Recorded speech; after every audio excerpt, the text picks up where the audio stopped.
I saw my daughter-in-law throw a brown leather suitcase into the lake and speed away in her car. For a moment, I could not breathe. The air felt thick, unreal, like the world had stopped. I ran toward the water's edge.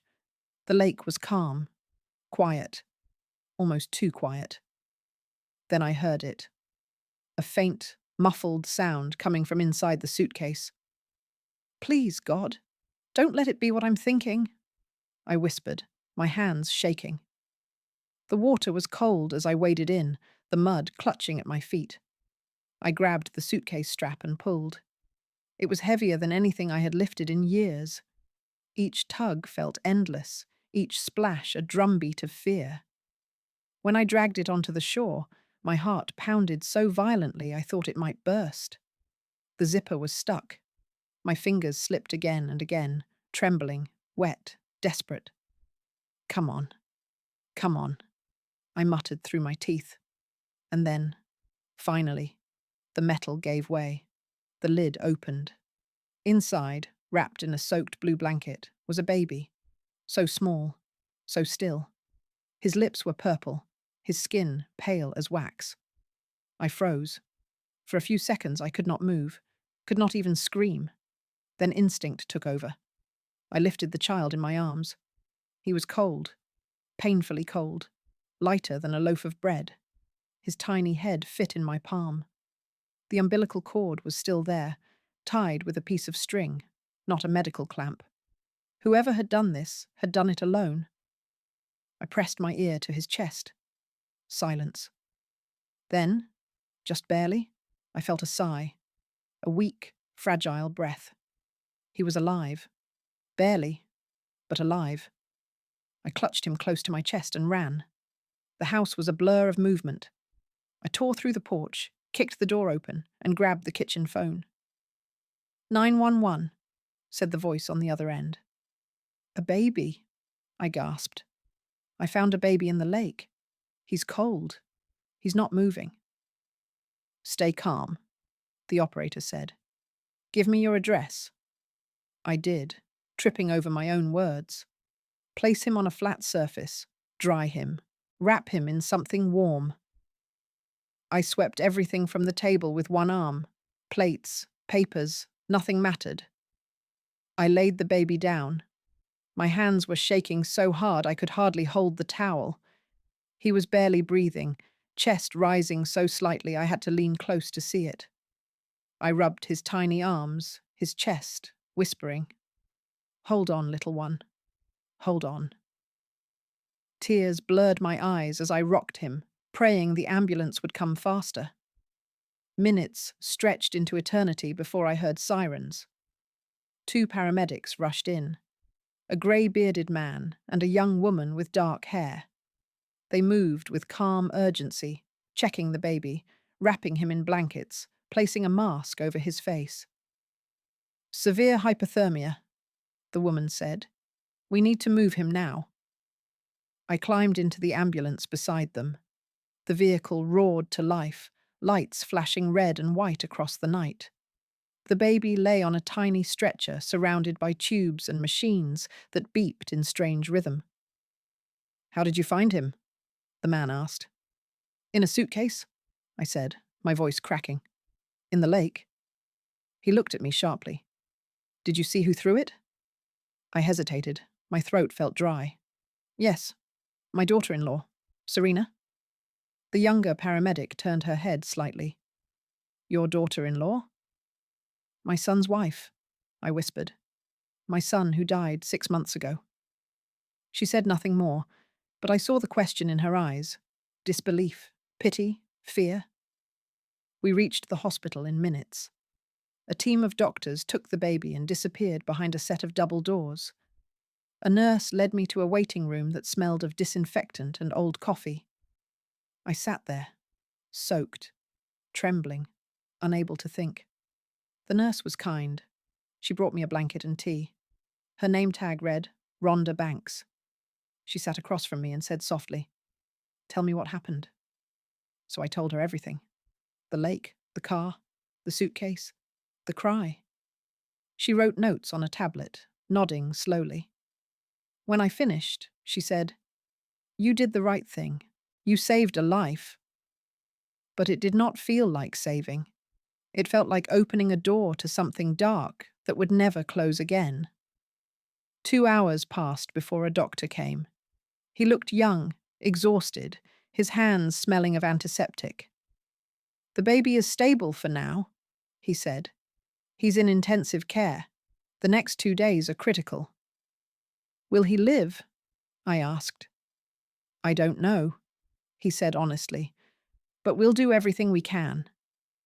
When the police arrived, I was still sitting there in borrowed scrubs and hospital slippers. A detective introduced herself as Nia Thompson. She had sharp eyes and a calm voice that somehow made me nervous. She asked questions, the kind that dig under your skin. "What time did you see her?" "About 5 in the afternoon." "Describe her movements, her clothes, the car." I told her everything: the grey dress, the silver sedan, the way she threw the suitcase like it burned her hands. "And you are certain it was your daughter-in-law?" "I am," I said, though my voice faltered. Nia's gaze stayed fixed on me. "Why would she do something like that?" "I don't know," I whispered. "I wish I did." When they left, Rhonda came back with another blanket and a cup of hot tea. "You should rest," she said gently. But I could not leave. Somewhere behind those walls, a baby was fighting for his life, and for some reason I could not explain. It felt like my fight too. That night I stayed in the waiting room. Every hour I asked the nurses for news.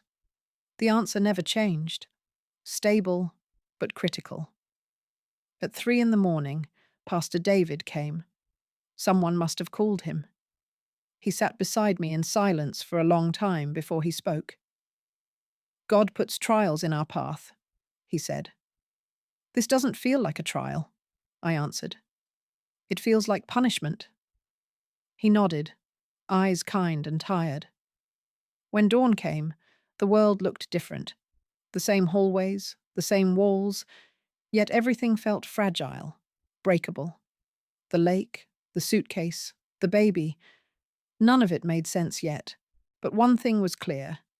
Nothing would ever be the same again. I spent the entire night in that plastic chair, watching the hospital clock tick, minute after minute. Every sound in the corridor made me flinch. Footsteps, whispers, doors opening and closing. Each time I asked about the baby, the nurses said the same words: stable, critical, fighting. At sunrise, Rhonda returned. She handed me a cup of coffee and a sandwich wrapped in aluminum foil. "Eat something," she said. I wasn't hungry, but she waited, so I forced myself to chew. The coffee burned my tongue. The bread was dry, but it grounded me in reality. Then she said quietly, "His temperature is rising. His lungs are responding. That's a good sign." I felt tears I hadn't realized were there. "Can I see him?" "Not yet," she said. "Only immediate family." The word family stung. That baby had a mother, Serena, but she had thrown him away. So who did he have now? The question circled my mind endlessly until Detective Thompson appeared again. This time she was alone, holding a folder in her hands. She sat down across from me, her expression careful but sharp. "Estelle," she began, "I need to ask you a few more questions. Some inconsistencies have come up." "Inconsistencies?" I repeated, my chest tightening. She slid a photograph across the table. It was Serena's car, same silver sedan, but it was parked in a supermarket lot 20 miles away. The timestamp said 5:20 in the afternoon, 10 minutes after I saw her at the lake. "That's impossible," I whispered. Nia's eyes didn't waver. "Are you completely sure it was her?" "I am," I said, but my voice sounded less certain now. "I saw her throw the suitcase." "How close were you?" "Maybe 100 yards. I saw her mostly from the back. Nia leaned forward. Estelle, be honest with me. What was your relationship with Serena like? I hesitated. The truth felt heavy. We were never close, I said finally. From the first day Marcus brought her home, I felt something was wrong. In what way? She was polite, too polite.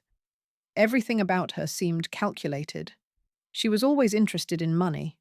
The house, Marcus's job, the insurance. Nia's expression didn't change. Did you ever blame her for your son's death? The words hit like a slap. What? No. I mean, it was an accident. Nia's tone was calm, but cold. Do you truly believe that? I stared at her, remembering the twisted metal, the crushed car, the funeral that didn't feel real. Marcus had died instantly. Serena had walked away with a few scratches. At the time, everyone called it a miracle.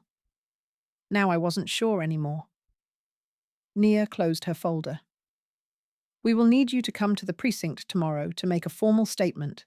And please, do not contact Serena, under any circumstances. I nodded slowly. I understand. But inside, I didn't understand anything. If Serena wasn't at the lake, then who had I seen? Was my mind breaking under grief? Was I imagining things? Rhonda came back, placed a hand on my shoulder. You should go home. Rest. But I couldn't. That baby, whoever he was, felt tied to me now. I couldn't abandon him. So I stayed. I changed into dry hospital clothes Rhonda brought me, oversized nurse's scrubs, soft and clean. When I caught my reflection in the mirror, I barely recognized myself. My hair was a tangled mess. My eyes looked older, hollow. I had aged 10 years in one day. The hours blurred together. At 3 a.m, Pastor David returned, holding his small leather Bible. He sat beside me again without a word. Sometimes silence is the only prayer left. When dawn broke, I was still in the same chair, my hands clasped tight in my lap. I felt as if I were waiting for a verdict. The baby lived. That was all that mattered. And yet, I couldn't escape the feeling that something larger, darker, was unfolding around me. By 9 o'clock, Nia came back with another folder. She looked different. Tired, but determined. Estelle, she said, we ran some tests. We may have found something important. I braced myself. She opened the folder slowly. The baby's condition is stable now, but there's something else. We ran DNA tests, just to see if we could identify any relatives through hospital databases. Her voice softened. The results show a biological connection to you. I stared at her, uncomprehending. What are you saying? She exhaled. The baby shares approximately 1/4 of your DNA. He's your grandson. The world spun. I gripped the edge of the chair. That's impossible. My son, Marcus, he's been gone 6 months. I know, Nia said gently. But the science is clear. Serena was pregnant at the time of his death. For a moment, everything inside me collapsed. Marcus's child, the baby in the lake, my grandson. It couldn't be real. And yet, it was. Tears blurred my vision. So she gave birth in secret, all this time? Yes. We believe she hid the pregnancy, possibly out of guilt or fear. We're still investigating where she delivered, but the evidence suggests she gave birth only a few days ago. The pieces fell together like a nightmare. Serena had been pregnant with my son's child. Marcus had never known. And now she had tried to drown that baby, his baby, in the same lake where they used to walk together. I covered my mouth, fighting a sob. Why would she do that? He's her son. That's what we're trying to understand, Nia said quietly. But there's more. We reopened Marcus's case. The brake lines on his car showed signs of tampering. My breath caught.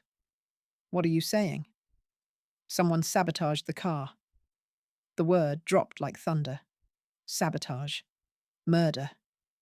She killed him, I whispered. Nia didn't answer, but her eyes said everything. The room spun again. My son hadn't died in an accident. He had been murdered. And the woman he loved, the mother of his child, was the one who had done it. I stood up, pacing the small hospital room, clutching my head. She killed him. She killed him. And then she tried to kill his baby. Nia let me speak, then said calmly, "We don't have proof yet, but we're close. Serena has disappeared. Her house is empty. Her phone is off. It's like she vanished." I looked out the window. The morning light felt too bright, too cruel. Below, the city moved as if nothing had happened. But for me, the world had ended twice. Then Aline Mitchell, a young woman in a grey suit, entered. She introduced herself as a social worker from Child Protective Services. "We need to discuss temporary custody of the baby," she said softly. "Custody?" "Yes. Until we locate his parents or next of kin." I almost laughed. A dry, broken sound. "I'm his kin. I'm his grandmother." Aline hesitated. "You are 62 years old, Estelle. You're not registered as a foster guardian, and you're part of an ongoing investigation." "I didn't do anything wrong," I said, my voice shaking. "I saved his life." "I know," she said, "but the law is complicated." Her tone was kind, but the words felt like blades. The baby I had pulled from the lake, my own blood, would be taken by strangers, placed in a system, numbered, filed away. "What if I want to take care of him?" I asked. Aline looked surprised, almost sad. "You can apply for custody, but it's a long process. Background checks, home visits, psychological evaluations. And until then, the baby stays under state protection." I felt my strength drain away. Too old, too unstable, too broken. That's what they saw. But when I closed my eyes, I saw that fragile little hand gripping my finger. And I knew no one else would ever love him the way I could. That night, after 36 hours without sleep, I finally went home. The lake shimmered under the setting sun, calm again, pretending innocence. I parked near the same spot where I had seen Serena. The water was still. The mud still held my footprints. I stood there until darkness swallowed the sky. Then my phone rang. It was Rhonda's voice. "Mrs. Johnson, you need to come back to the hospital. Now." The call from Rhonda cut through the evening like a siren. "Mrs. Johnson, you need to come back now." Her voice was steady, but there was pressure underneath, a careful urgency that left no space for questions. I drove with both hands locked on the wheel, shoulders tight, heart beating against the thin cage of my ribs. Streetlights slid over the windshield in long, pale bands. I said the same prayer over and over, a simple thread that kept me from unraveling. Let him live. Let him live. Please, let him live. Rhonda was waiting at the entrance when I burst through the doors. "He is alive," she said, before I could speak. "He is alive. But there is something we need to discuss." The corridor smelled of antiseptic and tired hope. We took an elevator that hummed like a distant hive. When the doors opened, the light seemed sharper, the air colder. In a small conference room, I saw Detective Nia Thompson, the social worker Aline Mitchell, and a grey-suited man with wire-rim glasses. Nia gestured toward a chair. "Please sit, Estelle." My legs felt hollow, but I obeyed. "We received results," Nia said. "The hospital processed a rapid DNA panel to search for relatives." Her eyes held mine so I would not miss a single word. The baby is your grandson. Silence has a sound when it is heavy enough. It rang in my ears like a struck bell. My grandson, I repeated, as if the shape of the phrase would make it real. The man in the suit cleared his throat. I am Dr. Alistair Hayes, he said in a mild, bookish voice. We ran the analysis twice. The probability of a first-degree descendant through your son is conclusive. The child is biologically your grandson. He paused. We estimate he was born roughly 3 days ago. I pressed my palm to the table to keep the room from tilting. Marcus, I whispered. Marcus had a son. My mouth formed the truth before my mind could catch up. Tears came hot and sudden. Nia spoke in a tone that was almost gentle. We have also reopened your son's case. The original report cited a skid due to rain. A new examination shows tampering with the brake lines. We believe the crash was not an accident. The word that lived inside my chest for months finally showed its face. Murder. It stood there without shame. Serena, I said, and the name tasted like metal. She is our primary suspect, Nia answered. We need proof. We also need to find her. She has vanished. Her phone is dark. Her accounts are cold. If anyone contacts you, call me at once. Aline folded her hands, careful and professional. Estelle, because the child is your blood relative, you can apply for custody. It is a process. There will be evaluations, home visits, and a period of temporary supervision. Until a judge rules, the baby remains under state protection. Every rule sounded reasonable. Every rule sounded like a locked door. May I see him? I asked. Rhonda nodded. Yes, but only for a short time, and you must follow the unit protocol.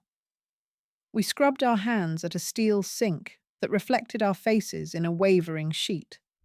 She helped me into a sterile gown and a cap. Then we stepped into the neonatal intensive care unit, where machines breathed like quiet animals and the air carried the thin music of monitors. He was in the corner, inside a clear crib under a soft glow. My grandson. He was so small that the word baby felt too big for him. Dark hair, a tiny nose, long delicate fingers that looked like a promise.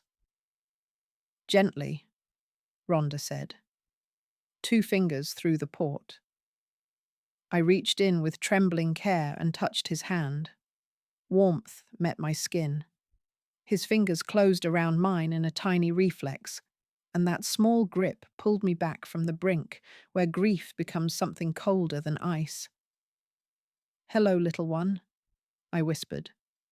I am your grandmother. I am here. I will not leave. Rhonda stood a respectful step away. He needs a name for the chart, she said softly. Only a placeholder, until the court decides. A memory rose as clear as a candle flame. A winter dinner. Marcus laughing. The way he leaned forward when he cared about a thing. If I ever have a son, he had said, I will name him Elijah. The name is strong. It endures. Elijah, I said. His name is Elijah. We stood there as the machines counted time that felt truer than the clocks in the hallways. Rhonda checked his lines, adjusted a cuff, murmured something to a nurse. I watched the rise and fall of his narrow chest, a fragile tide that I feared and loved with equal force. When we left the unit, my body felt as if I had carried a mountain and set it down without noticing. In the corridor, Aline waited with a thin stack of forms. We should begin, she said. The sooner you start, the sooner a judge can consider temporary custody. I followed her to a quiet corner with a small table that had seen too many long nights. She explained each step in careful order. A criminal background check, a medical exam, a psychological evaluation, several personal references who were not family, a safety inspection of my home, a basic childcare course that lasted 40 hours. 40 hours, a reasonable requirement for a stranger, an insult for a mother who had already buried her child. But love burns pride into something steadier. I will do everything, I said. Tell me where to begin. Aline slid the first form across the table and gave me a pen. The following days reshaped themselves around the unit schedule and the paperwork. Morning at the sink with the brush and hot water. A quiet greeting to Elijah. A long look at the numbers and lines that defined the edge between safety and danger. Then signatures, interviews, cold cups of coffee, a list of items the house would need, a certified crib, a changing table, outlet covers, rails for the stairs, locks for the cabinets, smoke detectors checked and counted. Pastor David came to the house with a notepad and his steady eyes. Of course I will write a reference, he said. I will also fix the hallway detector. It blinks in an odd way. We walked room to room. Marcus's old posters. Dust on the highest shelf that no one had touched in years. A bedspread that did not belong to the new life that waited. I opened the closet that still held my son's winter coat. The fabric kept his shape in a way that felt cruel. I am going to make a room for Elijah, I said, and my voice surprised me by not breaking. I will help, Pastor David said, because he was a man who did not waste words. We bought a pale yellow paint that would hold light even on a grey morning. I rolled it on in slow, careful strokes. With each pass, the room changed from a shrine into a beginning. I folded Marcus's college photographs into a box and labelled it by hand. Not an ending, a carrying forward. At the hospital, Rhonda taught me small, vital things. How to lift a newborn without startling him. How to keep a bottle at the right angle so that air does not slip into a tender stomach. How to read the difference between a hungry cry and a frightened cry. She never hurried me. She never spoke in a way that made my age a verdict. You are doing well, she said. You are allowed to be afraid. Fear is part of careful love. I wrote her sentence on a torn page from an old grocery list and pressed it into my wallet. Every evening, Detective Thompson called with the same steady cadence. No sign of Serena. Alerts at airports and bus stations. A flag on her passport that did not help because she might never use it. A tip from a stranger that crumbled under the light. I listened and said thank you and tried to build a small island of sleep out of her calm voice. One night, after I left the unit, I walked to the hospital chapel. No one else was inside. I sat in the last pew because I have always kept a respectful distance from the things that people call holy. But the room was soft and plain and honest. I bowed my head and spoke in a voice that barely reached the wood. I cannot do this alone, I said. If there is a way, make it wide enough for me to walk without breaking. When I returned to the unit the next morning, Elijah opened his eyes. They were dark and clear and new. He did not know the words that floated around him like storm clouds. He knew warmth and hunger and the sound of a voice that would be his map. Good morning, I said. I am here? He looked at me with the solemn focus that infants keep for the few faces that matter. I felt my purpose settle like a coat that fits. By the end of that week, the first round of checks was complete. The background search came back clean. The medical exam cleared me for the daily work that would be required. The psychologist was younger than my son would have been if he had lived. She asked careful questions about grief, anger, and the difference between love and replacement. I am not replacing anyone, I told her. I am continuing what my son began. He wanted this child to live. I will carry that wish with both hands. She wrote something on her pad that I could not read and gave me a small, real smile. The home inspection came last. Two women in calm shoes and bright vests walked through each room with a clipboard. They opened cabinets, tested the latch on the back door, and checked the batteries in the detectors. They made notes in a tidy script. One of them turned to me at the end. "You have done a thoughtful job," she said. "There are a few minor items, but nothing that cannot be corrected quickly." When the door closed behind them, I put both hands on the kitchen counter and let out a breath I had been holding since the night of the lake. In the stillness, a new feeling stirred. Not relief, not victory, readiness. I drove to the hospital as dusk gathered itself along the streets. Rhonda met me at the desk and handed me a sheet with a small line of improvements. "We are close," she said. "Keep going." I asked if I could hold Elijah for a little longer that evening. She nodded and dimmed the light. I sat in the chair beside his crib and took him into my arms. His weight was a feather that taught me how to breathe. I sang the old song I used to sing to Marcus, low and steady, the way one smooths a wrinkled sheet. His eyes fluttered. His tiny hand found the fabric of my sleeve and held on. "You are safe," I told him. "You are wanted. You are loved. Your father loved you. I will love you enough for the both of us." For the first time since the suitcase cut the world open, I felt a quiet future open its door. Behind that door waited hearings and forms and the hunt for a woman who had broken the earth beneath our feet. But in that moment, there was only this small life and the vow I spoke into his hair. "I will not let anyone take you. I will not let anyone harm you. I will stand at the edge of the lake and the edge of the law and the edge of my own fear. And I will not step back." When I rose to leave, I kissed my grandson's forehead.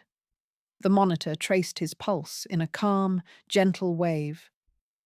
Rhonda watched from the doorway with the kind of smile that nurses carry like a lantern in a long night. "Tomorrow," she said. "Yes," I answered. "Tomorrow." Outside, the city lights looked softer. The air held the quiet of a pause before a change. I walked to my car with my shoulders a little straighter and my steps a little stronger. The road ahead was long, but I had a name, a purpose, and a child who had already survived the water.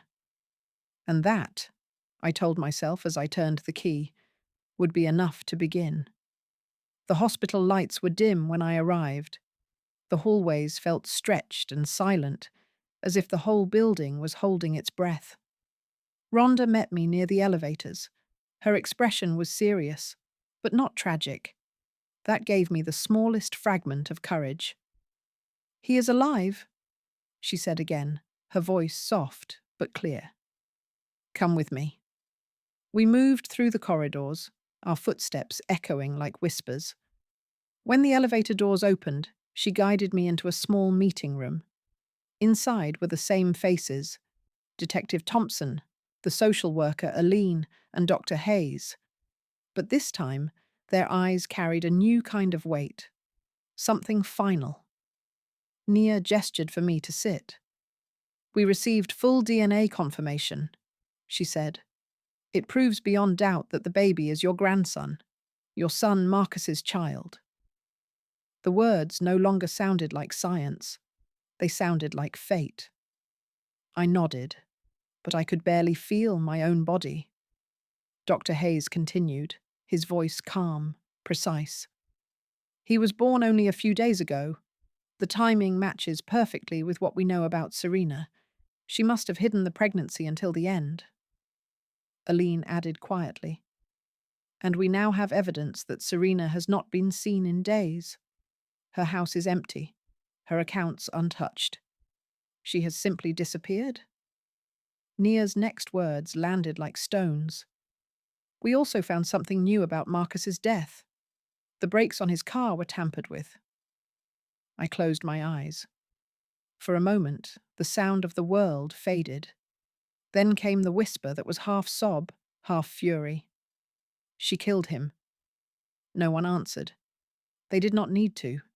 Silence told the truth better than words. When I finally spoke, my voice was thin and dry. And now she tried to kill his baby.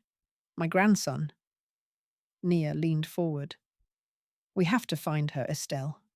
But we also need to think about Elijah's future. Until Serena is found, we must protect him. I nodded slowly. Protect him? That was the only thing that made sense anymore. Aline placed a folder in front of me. These are the next steps, she said. If you wish to apply for temporary custody. I did not even look at the papers. I will do everything, I said simply. Whatever it takes. Days turned into a blur of appointments, signatures, and waiting.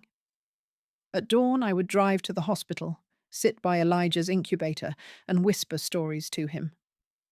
I told him about Marcus as a boy, how he used to run barefoot through the garden, how he built toy boats and floated them on that same lake. He never knew that the lake would try to claim his own son one day. Each evening, after the nurses dimmed the lights, I sat with my notebook, writing down everything I remembered. Every scent, every sound, every detail that might help Detective Thompson. But mostly I wrote because it helped me stay sane. Rhonda became my closest ally. She brought warm blankets and endless patience. Sometimes, when exhaustion made my hands tremble, she held the baby for me. You remind me of my own grandmother, she said once. The way you fight for him, like love is armor. It is, I told her. It is the only kind of armor that still works. Weeks passed. Elijah grew stronger. His skin gained color.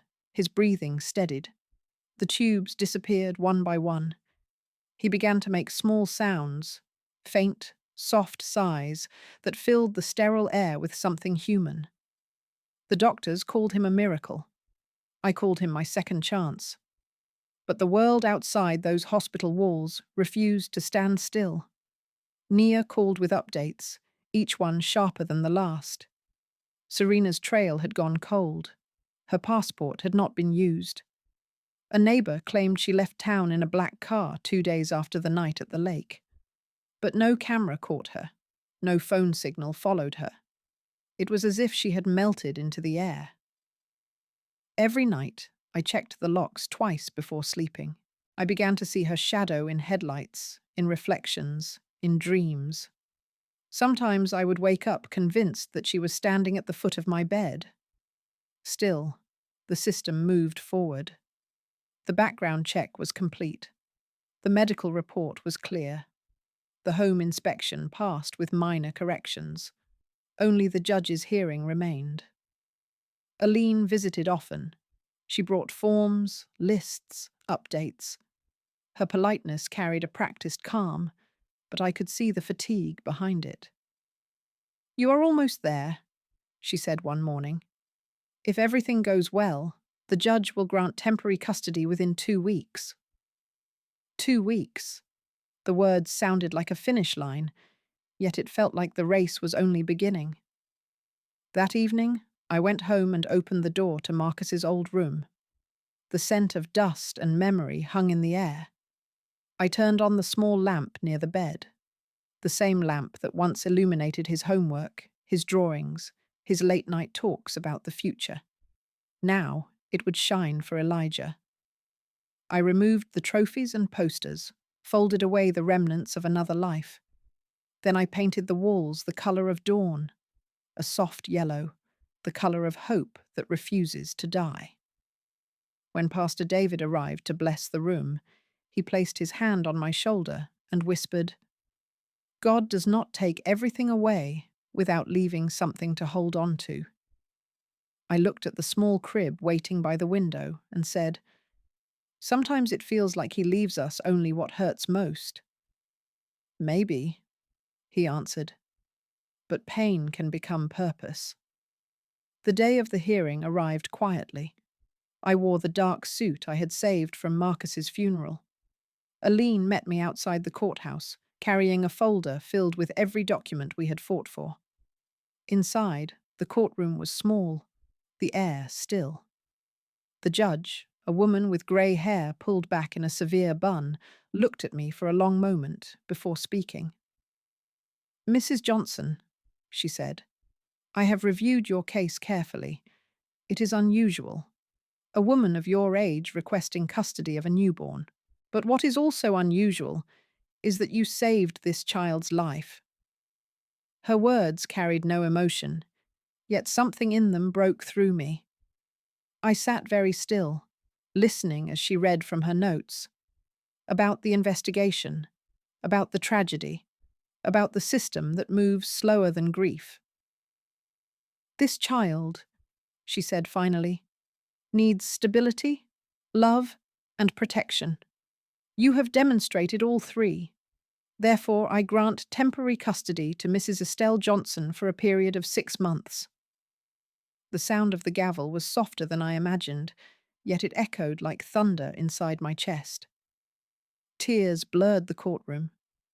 Aline placed a hand on mine and whispered, "You did it. He is coming home." 3 days later, Elijah came home for the first time. Rhonda helped me secure him in the car seat, checking the straps twice. "Drive slowly," she said with a smile. He already survived the hardest part. I drove at 20 miles an hour all the way home. Every turn felt like danger. Every passing truck, a threat. But when I carried him through the front door, the house changed. It breathed again.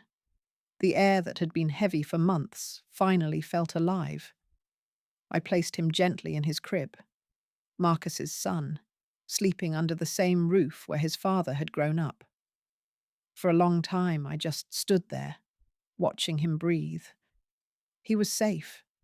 He was home. He was mine, at least for now. The nights that followed were sleepless, filled with the rhythm of feeding, rocking, and waiting for him to close his eyes again. At my age, exhaustion came faster, but I learned to move through it like a fog. There were moments when I wanted to collapse, when I would hold him and whisper to the darkness, "Please, let me have enough strength for one more day."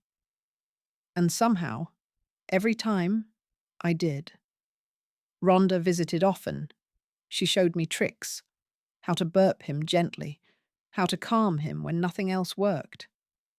She became more than a nurse. She became family. But fear never left completely. Every time a car slowed near the house, my stomach tightened. Every creak in the night sounded like a warning. Serena was still out there, and I knew she would come back. Somewhere in the shadows, she was waiting for me, waiting for him. The house learned a new sound, the thin, steady breath of a sleeping child. It changed the way the rooms held silence. At night, I would sit in the old rocking chair beside the crib and watch the shadows move along the wall, gentle as water.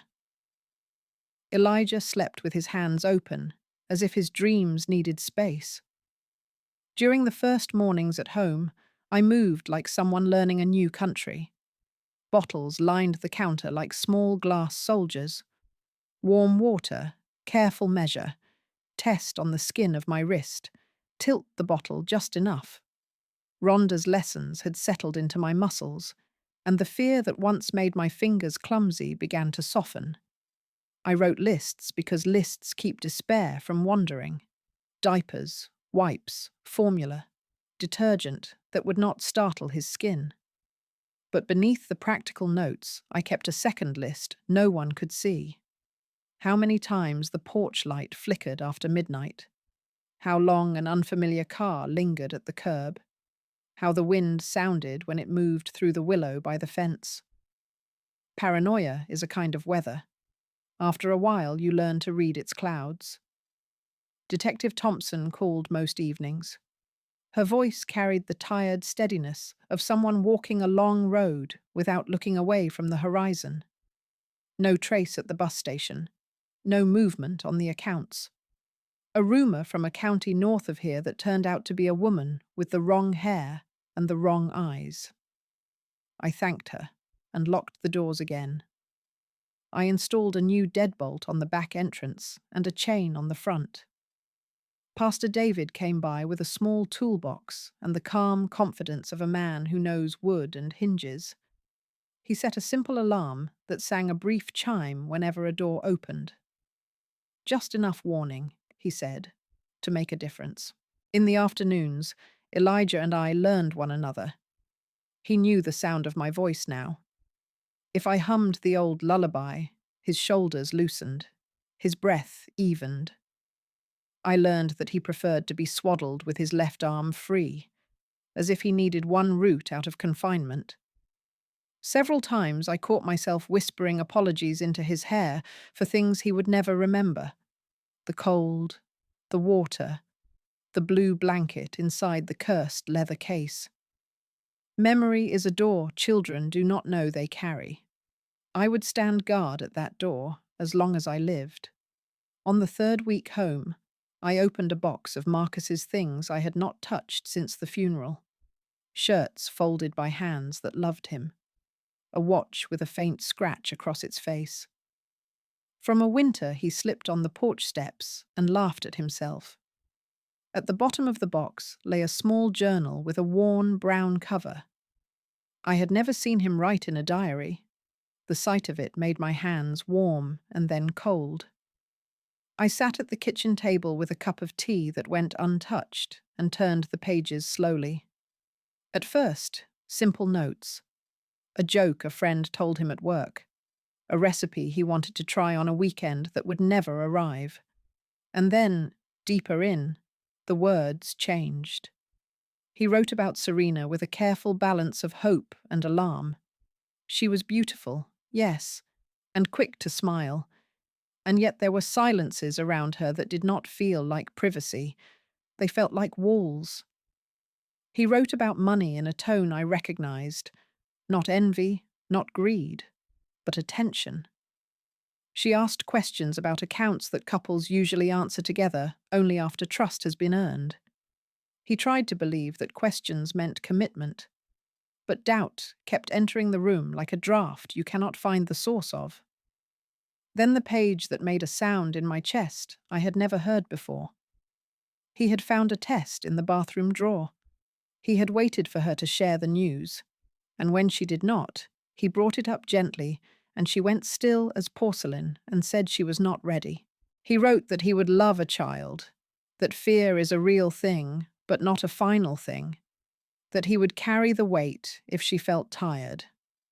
He wrote that if she truly could not, he would take the child and raise him with a tenderness that would make up for what the world forgets to give. The final entry was brief, the script tighter, impatient with its own tremble. She had said the sentence that afterward lived in the air like gas. "You will regret this." He wrote that he planned to speak to me the next day, that he would ask for advice because love can be a form of blindness and a mother sometimes sees from a different window.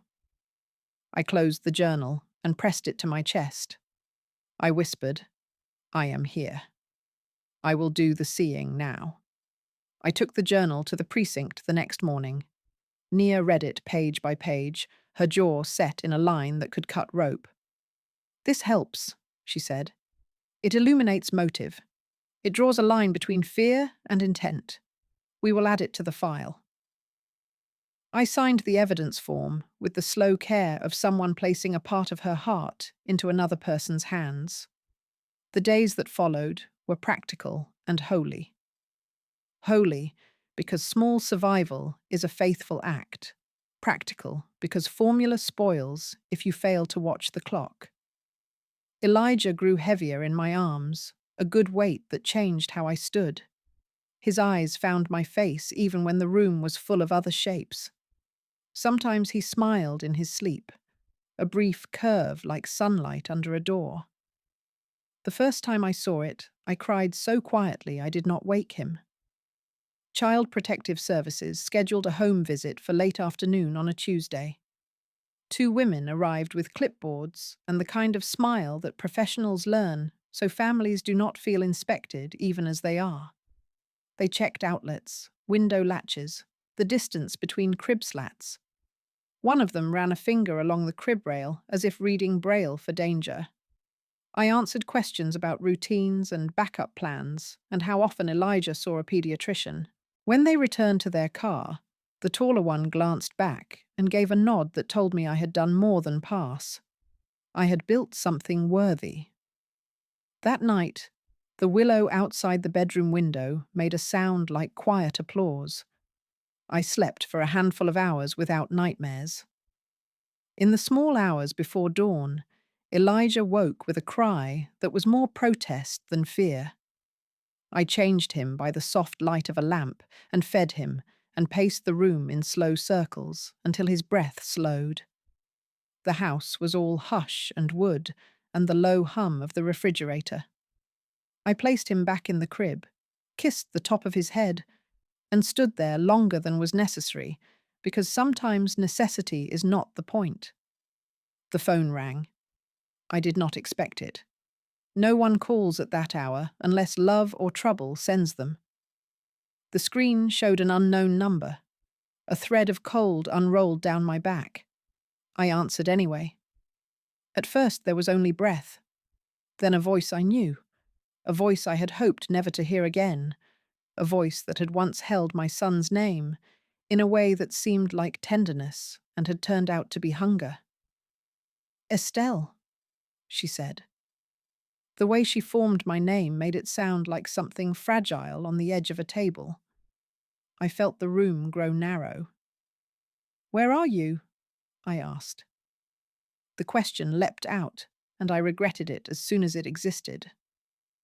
"That does not matter," she answered. "Listen to me. I have something you want, and you have something I want." "You have nothing I want," I said, and I was surprised at the evenness of my voice. "I have the truth," she said, "about Marcus, about the night he died, about the baby, about why I did what I did." The floor tilted. Liars order their sentences like music. They use rhythm to convince the ear to forget meaning. I breathed once, then again, and kept my tone plain. "You threw a child into the water," I said. "There is no why that changes that." She laughed. It was not a joyful sound. It was something used for cutting. "You are going to call the police," she said. "By the time they trace this, I will be gone. You know that. I am not a fool. We can do this clean, or we can do it the hard way." "I will not meet you," I said. "I will not bring him anywhere near you." "You will," she said, and there was a new temperature in her voice. "Because you want answers, and because the law moves slower than hunger. Bring the baby. Bring the money. Bring everything Marcus put aside for the future. There is a place you remember. The old warehouse by the lake, where the pier used to be before the storms bent it. Midnight. Alone. The old warehouse." The word dragged the lake into the room. I could smell wet wood. I could hear the squall of gulls that came when the weather turned. "If I see a single patrol car," she continued, "if I see a light that does not belong, I will vanish. I am his mother. Sooner or later the world will give me the benefit of the doubt. You are just a grieving woman who tells a story people will call dramatic. Think carefully." I did not answer right away. I set the phone on the table, pressed the speaker icon with a slow, deliberate touch, and slid my other hand into my robe pocket where my own cell waited with the recording app one breath away. Rhonda had taught me how to read monitors. Nia had taught me how to read threats. I pressed record and lifted the phone again. "What if I do as you say?" I asked. "What promise do I have that you will not harm him?" You do not, she said. But you have hope, and hope is a cheap light. Midnight. The warehouse. Do not be late. The line went dead. For a long moment there was only the thin sound of the household machine that measures the temperature in the hall. Then Elijah stirred and sighed, and the world returned to its right size. I picked up the second phone and called Detective Thompson. She answered on the second ring with a voice that had never truly been asleep. I told her everything. I played the recording on speaker, so the threat and the conditions filled her end of the line. She said the words I had been waiting to hear since the night at the lake. Good, she said. This is what we needed. We will set a net, so fine a moth could not pass. You will go to the meeting, but you will not be alone. We will be in the dark corners. We will be the air. What if she sees you? I asked. She is a creature of flight. She will not, Nia said. We will place eyes on the roofs and hands at the doors. You will wear a small mic, a button with a heart that listens. If you press the panic switch 3 times, we enter whether she breathes a word or not. We will not let harm touch you. I looked at Elijah, who had settled again, his mouth making the soft movements that babies make when they dream of warm milk and safety. I put my palm over my own heart and counted the beats in plain, slow time. All right, I said. Tell me exactly what to do. We will brief you this afternoon, she said. Rest now. You will need steady hands. When the call ended, the house returned to its ordinary night sounds. I stood by the crib and listened to my grandson breathe. I thought of Marcus on the pier behind the warehouse, a boy with a fishing pole and a grin bright enough to carry across water. I thought of the woman who had taken him from the world and tried to take this child too. There are moments when love and rage share a single room and agree on the same plan. I did not sleep again. I made coffee. I did not drink. I wrote on an index card the 3 things I could control. Keep him safe. Keep my voice even. Keep the promise I made beside the incubator. When the light rose thin and grey across the kitchen window, I lifted Elijah and felt his weight, heavier than yesterday, lighter than tomorrow. I kissed his forehead and spoke a sentence I wanted the air to remember if anything went wrong. Your father loved you. I love you. Today, we change the story. Outside, the willow moved. Somewhere far off, the lake exhaled. The day took a breath and waited. The lake had not changed. It lay beneath the silver moon like a thing pretending to be calm. Wind brushed the water, drawing faint lines that vanished as quickly as they appeared. I drove without headlights for the last stretch, guided only by memory and the pale shimmer of sky on water. Detective Thompson's car was already hidden behind a row of reeds. From the outside, it looked like emptiness. From the inside, I knew, it held a pulse of quiet preparation. Officers waiting, breath steady, radios hushed to a whisper. I parked where the old road bent toward the warehouse. The place had been abandoned for years, its roof caved in one corner, windows boarded with weathered planks. It smelled of rust and forgotten storms. This was where Serena had chosen to end the story, or to rewrite it. My hands were dry against the steering wheel. I looked at the small button pinned beneath my coat collar, the mic Nia had called the heart that listens. A faint red light blinked once every few seconds. It meant the line was open. In the back seat, Elijah slept in his carrier. He breathed in small, certain rhythm, untroubled by the night. I had not wanted to bring him, but the plan demanded it. Serena would never appear otherwise. I leaned close to him. I am right here, I whispered. Whatever happens, you are not alone. Then I covered the carrier with a soft blanket, leaving space for air, but hiding the light that glowed from the monitor on his chest. The clock on the dashboard crept toward midnight. Nia's voice came faintly through the earpiece. "Stay in the car until I give the signal. We have eyes on all sides." Her tone was calm, but I could hear the current underneath, a kind of alert compassion. The wind shifted. I saw movement by the warehouse door, a shadow sliding across the pale concrete. Then a voice, low and clear, cutting through the air. "You came." Serena. She stepped into the light that spilled from the broken roof. Her hair was darker than I remembered, pulled back tight.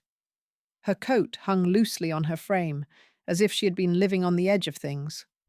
But her eyes, they were sharp, bright, too alive. "You look older," she said. "And you look smaller," I answered. She smiled, a thin line that had no warmth. "You always thought you were stronger than me." I stepped closer, one slow pace at a time. "You killed my son." Her expression did not change. "I freed him." The words froze the air between us. "What did you say?" She tilted her head slightly, like someone explaining a simple fact. "He wanted out. He was drowning in promises he never made. I gave him peace." "You cut the brakes," I said. "He would have left anyway," she whispered. "He was going to tell you about me, about the baby. He said he would take the child and start over. Do you know what it feels like to be erased before you are even gone?" My hands trembled, but my voice did not. "You tried to erase a baby." Her eyes flashed. "He was never supposed to exist. I didn't want to bring another piece of him into the world. I wanted to end it cleanly. But you couldn't leave it alone. You had to save him. You had to make me a monster." "You did that yourself." She took a step forward. "You don't understand. You think love is always gentle. It isn't. Sometimes it's the knife that cuts the rope when you're both about to drown." I took a slow breath. "Then what are you doing here?" "I came for him," she said simply. "He is mine. I will raise him my way, far from this place." I felt the faint pulse of the mic under my collar. Nia's voice murmured in my ear, barely audible. "Keep her talking." "You don't deserve him," I said. Serena's voice rose. "And you do? You think he will remember you? Some old woman clinging to ghosts? You will die before he can even walk." I took another step closer, my eyes steady on hers. "Maybe, but I will die honest. You will live hunted." Her hand moved toward her coat pocket. I caught the faint gleam of metal. Not a gun, but a knife, long and narrow. The moon caught its edge. Nia's voice snapped softly in my ear. "We see it. Wait for the signal." Serena's breathing quickened. "You called them, didn't you?" she said. "You always were predictable." Her other hand lifted, a phone. She held it up. "If I press this, the recording goes live. The whole world hears what I have to say. You framed me. You took my child." "I didn't frame you," I said, my voice calm. "You confessed without knowing it." Her brow furrowed for the first time. "What?" "Every word you just said is being recorded," I said quietly. "Every word, since the moment you called." For a moment she froze, and the wind moved through her hair like something alive. Then she lunged. The knife flashed. I stumbled back, my arm cutting through air, my coat tearing along the sleeve. She grabbed the carrier strap with her free hand. The blanket slipped, revealing Elijah's small face. That was the moment the darkness exploded with light. Voices shouted, short, clipped commands. Red and blue streaked the walls. Serena turned, startled, and the knife fell from her grasp. Nia moved faster than I thought a human body could. She crossed the distance in a blur, her hand locking Serena's wrist, the other sweeping her to the ground. The sound of metal on concrete, the cuffs closing, echoed through the night. "Get the child," Nia said sharply. A paramedic rushed forward, checking Elijah. He was crying now, loud and alive, the best sound in the world. I sank to my knees beside him, my breath shaking, my heart refusing to slow. Serena screamed something I could not understand, words twisted by rage and fear. 2 officers led her toward the patrol car. Nia crouched beside me. "He's fine," she said gently. "He's safe." I nodded, unable to speak. The tears came not as sobs, but as quiet release. Water finally finding its way through stone. They took my statement until dawn. Every minute replayed, every word recorded, every detail placed in order. When it was over, the sun was rising across the lake, painting the water gold. Serena was gone, locked in the back of a car, face turned away. Her silhouette looked smaller now, almost fragile, like a shadow that had outlived its owner. Nia walked me to my car. "You were brave," she said, "and patient. You gave us what we needed." "I just wanted it to end," I said. She nodded. "It has. For her."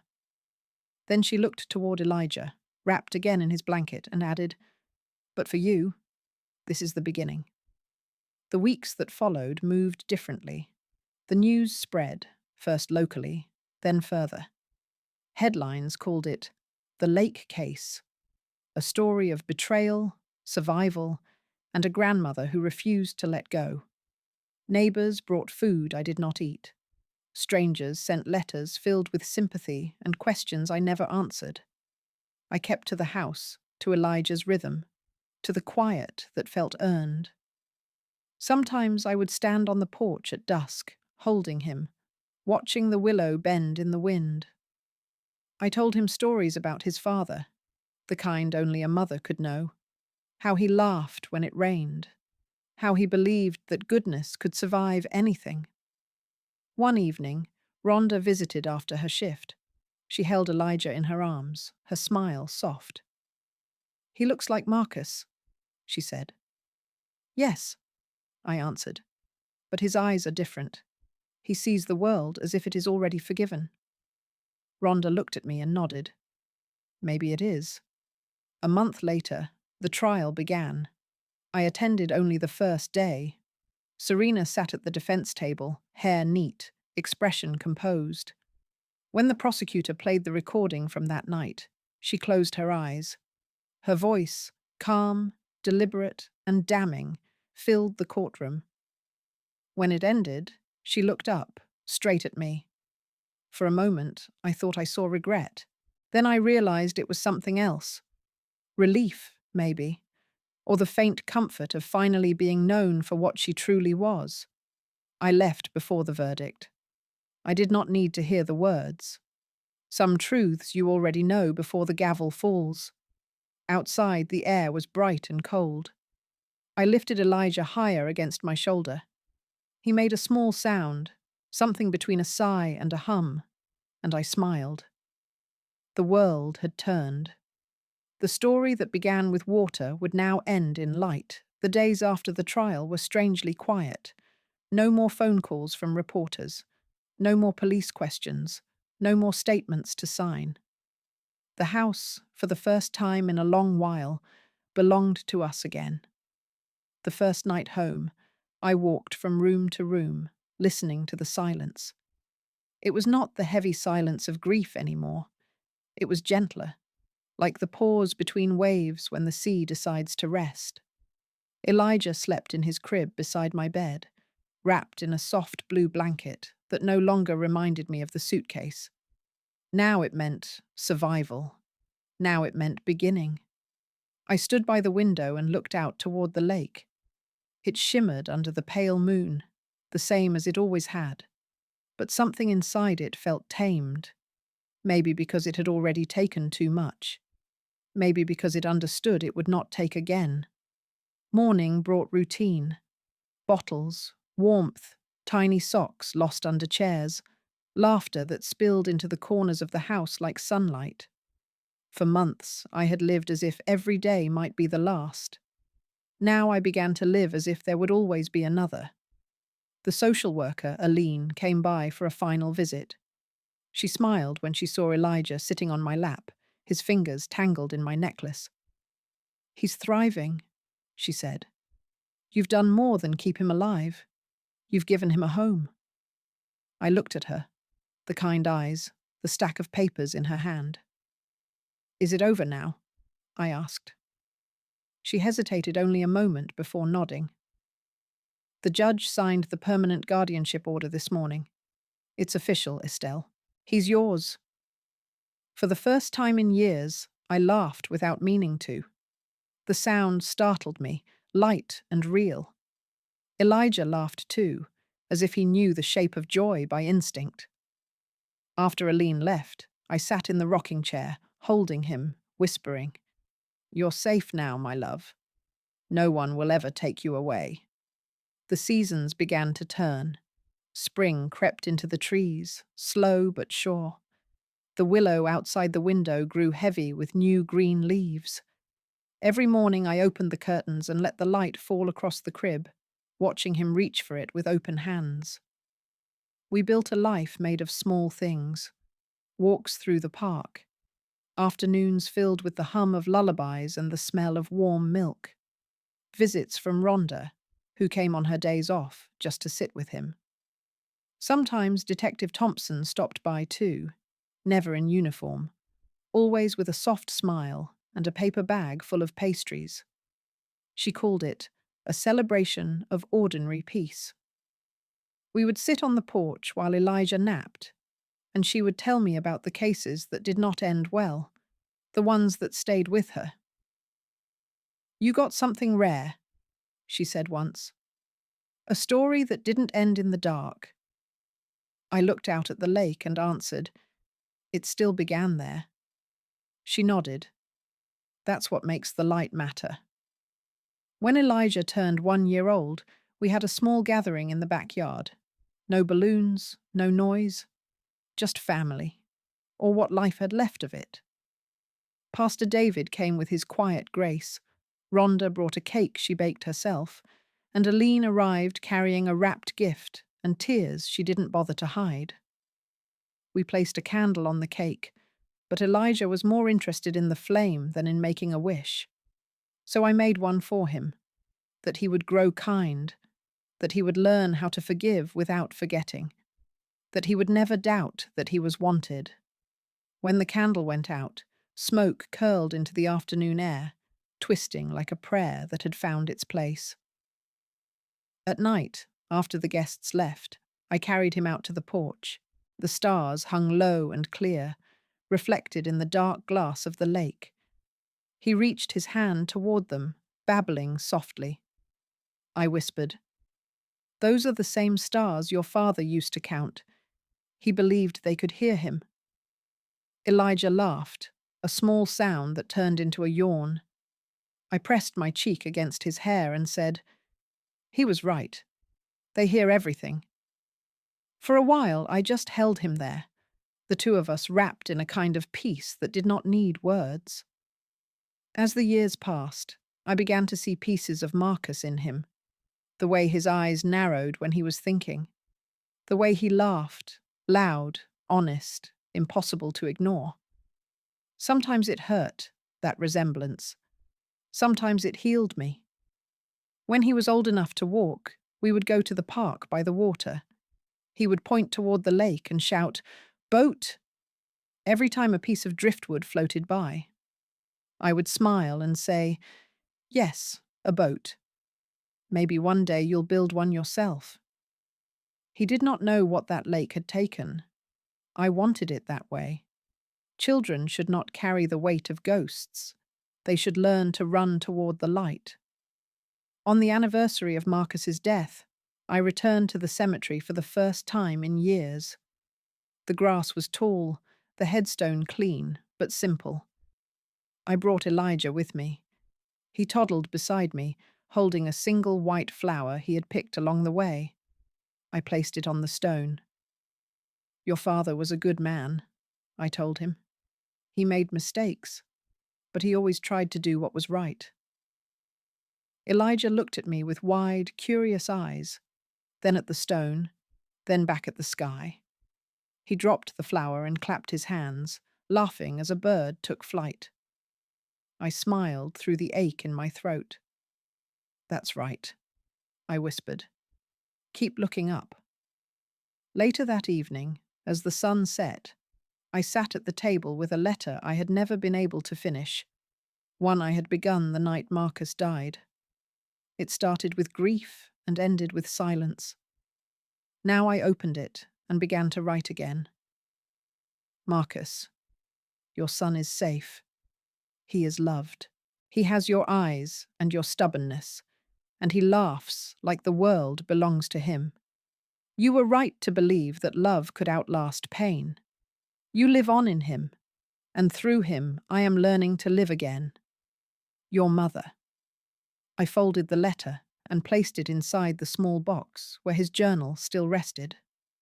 The pages smelled faintly of time and truth. That night I dreamed of water again, but not of drowning. The lake was calm. Marcus stood at the edge, smiling. In his arms, Elijah, older, strong, full of light. When I reached them, Marcus looked at me and said, "You did it, Mom. You kept him safe."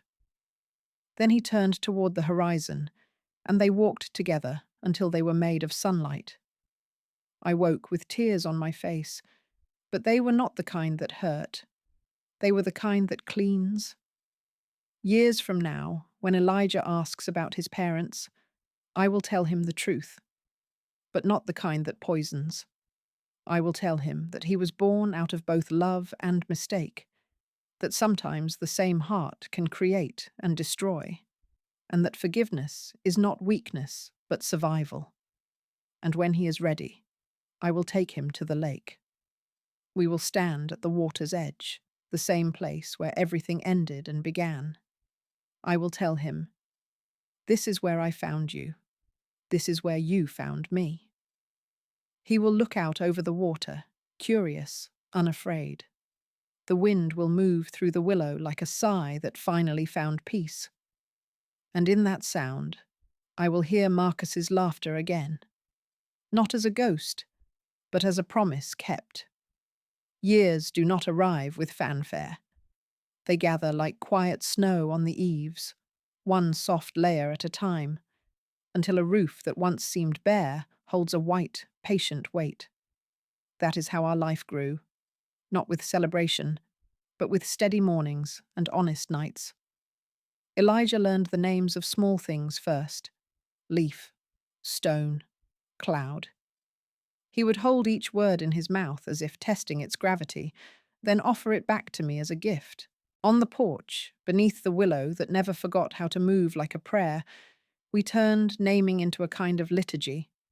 I would point toward the lake and say, "Water." He would stare a long time, as if the word itself might wake the memory inside it, and then he would whisper, "Home." I wondered when I would tell him what the water had done. Not yet, I decided. Childhood is a bridge you should cross without looking down too soon. He learned to run. The sound of his feet on the wooden floor changed the house from a place of remembrance into a place of motion. He pressed his palm against every window, as if claiming the light. He laughed at rain. He fell without fear and rose without pride. And I thanked whatever mercy governs ordinary courage. The lake watched us.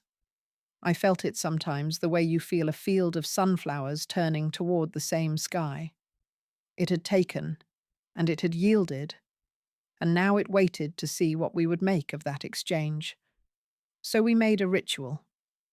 On clear afternoons, we walked to the shore with a small paper boat. Elijah would kneel and set it on the surface with ceremonial care. Then he would push it outward and clap when it found a path of its own. The boat did not always sail straight. Sometimes wind made it circle. Sometimes a bank of reeds held it in place. But often, when the lake was in a forgiving mood, it travelled farther than either of us expected and disappeared into bright water. In the evenings, after he slept, I wrote letters I did not send. To Marcus, I wrote of milestones measured in inches of joy, of how Elijah pointed at birds as if his finger could lift them, of how he learned to whisper please without being taught, as if kindness were a native language he only had to remember. To Serena, I wrote a different kind of letter, one I always tore into quiet pieces before the ink dried. I wrote, I forgive you. And then I wrote, I do not. And then I wrote, I am learning that both can be true in a single life. I kept none of those pages. Some truths are only meant to pass through the hand on the way to the heart. News from the outside world arrived the way storms arrive in late summer, brief and loud, and then gone. There was a verdict that changed nothing inside the house except the tone of a silence. There were articles and broadcasts that turned our private story into public caution, and then turned it into yesterday. Strangers mailed gifts, then stopped. Neighbours waved from porches, then returned to their own worries. The earth continued to turn, obedient to a rhythm older than grief. I chose ordinary work as medicine, laundry, soup, lists on the refrigerator that made survival look like a plan. Rhonda visited when she could, always carrying the kind of laughter that does not ask you to be lighter than you are. Detective Thompson came less often, and when she did, she spoke not of cases, but of gardens, of how tomatoes reward patience you did not know you possessed. Pastor David stopped by with small blessings and large silences, both of which I learned to accept without explanation. When Elijah asked about his father for the first time, he did not ask it as a wound. He asked it as a map. Who was he? I told him that his father loved rain and would have taught him how to build a boat that could outlast every shallow wind. I told him that his father believed goodness is not a delicate thing, that it can survive bad weather and still bear fruit. Elijah listened the way children listen when the story carries a thread that will one day pull them forward. He did not ask where his mother was. Not then. Children have their own clocks for difficult weather. On the anniversary that mattered only to me, I woke before dawn and brewed tea strong enough to hold me upright. Elijah slept, a quiet shore of breath and warmth. I stepped onto the porch with a blanket over my shoulders and watched the horizon discover itself. In that soft hour, the lake did not look like a memory or a threat. It looked like a mirror that had stopped pretending to be anything else. I spoke aloud, though no one was there to answer. I said, I release the anger I have worshipped as if it were a shield. I said, I will not let vengeance choose my words for me. I said, I cannot change what has been done, but I can change how I carry it. The willow moved, as if agreeing with a wind I could not see. When Elijah woke, he ran to me with a book about creatures of the deep and insisted I read the parts about whales twice. He stared at the illustration of a mother and a calf and traced the curve between them with his finger. He said, safe. I said, yes. Later that summer, we built a real boat together, not the paper kind that surrenders at the first brave wave. Pastor David found an old kit in the shed behind the church, and we set it up on sawhorses in the yard. Sanding taught patience. Paint taught care. Rope taught knots, which taught consequence. Elijah loved the work. He leaned into each task as if the wood itself were listening for his intention. When we finished, the hull held the colour of morning. We named it Promise, because some words you must choose on purpose and say often enough that they begin to choose you back. We never took it far from shore. There are distances a child should not be asked to cross before he knows how to read the weather by feel. But on still evenings, we pushed off and drifted near the reeds, where minnows turned the water into pale silver. Elijah would lie on his back and look at the sky with the calm of someone who understands that he belongs to it. He would ask me to tell him the story of how we found each other, and I would tell it the way a good tale should be told, with truth held carefully and darkness named but not fed. When he was old enough to ask the question I had been preparing to answer, he did not ask it with bitterness. He asked it as if asking about a distant weather pattern. Where is she? I did not say the word prison. I said she is far. I said she was not able to love in a way that kept people whole. I said you are not her echo. You are your own sound. He looked at the lake for a long time, and then at the boat we had built, and he nodded as if we had arrived at a harbour we could both accept. Forgiveness did not come as an event. It arrived as a practice. I learned it in the slowness of chores, in the measured breaths of a child fallen asleep on my shoulder, in the decision not to answer memories that knocked at the door after dark and asked to be fed. Forgiveness is not agreement with harm. It is agreement with life. It does not erase the bruise. It teaches you how to move with the bruise and still reach for the handle of morning. I grew older without surprise.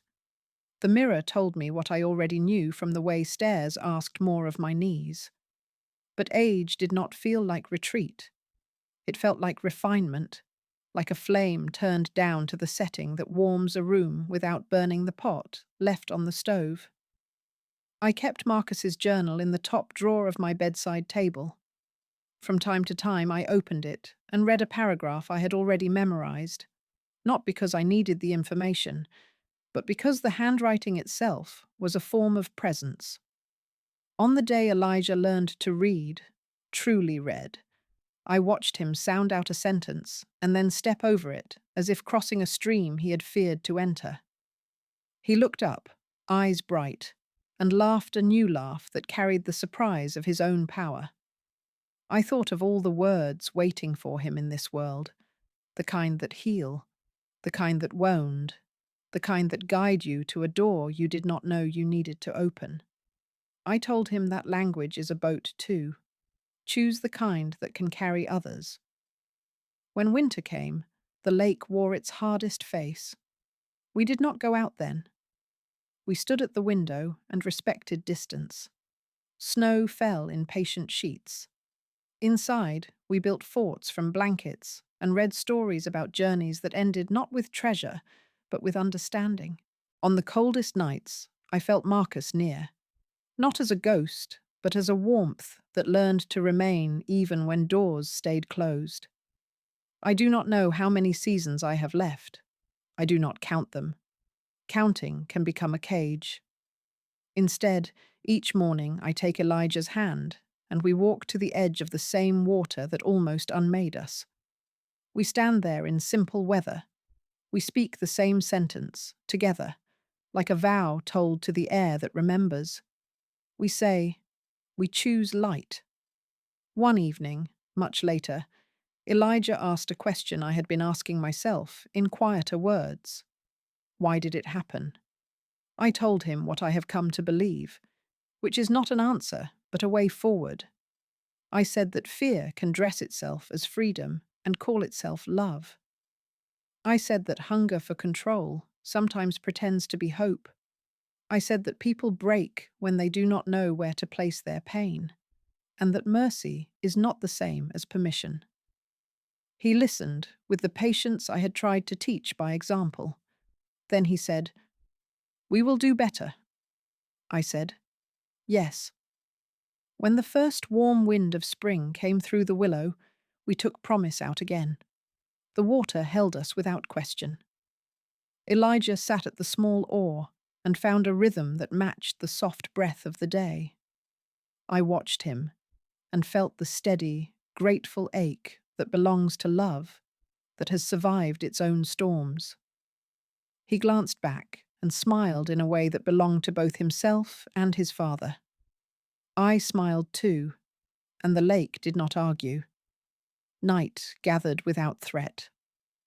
From our porch, the stars were exactly where we had left them. I held the last letter to Marcus in my hands and did not need to open it. Some goodbyes do not require words when the life that follows has already said them. I have learned that hope is not a promise that pain will leave. Hope is the quiet certainty that meaning will arrive and sit beside the pain until the room feels bearable. I have learned that love is not the rope that pulls you out of the storm. Love is the hand that steadies your breath while you learn how to move inside the storm without becoming it. When I turn out the light, the house keeps breathing. Elijah sleeps in the next room, the same slow tide that once kept time in a clear plastic crib. The willow writes soft lines against the window. The lake holds the moon without swallowing it. I close my eyes and speak the last sentence of the story I did not choose but learned to tell. Love does not erase the dark. It teaches the dark how to hold the light.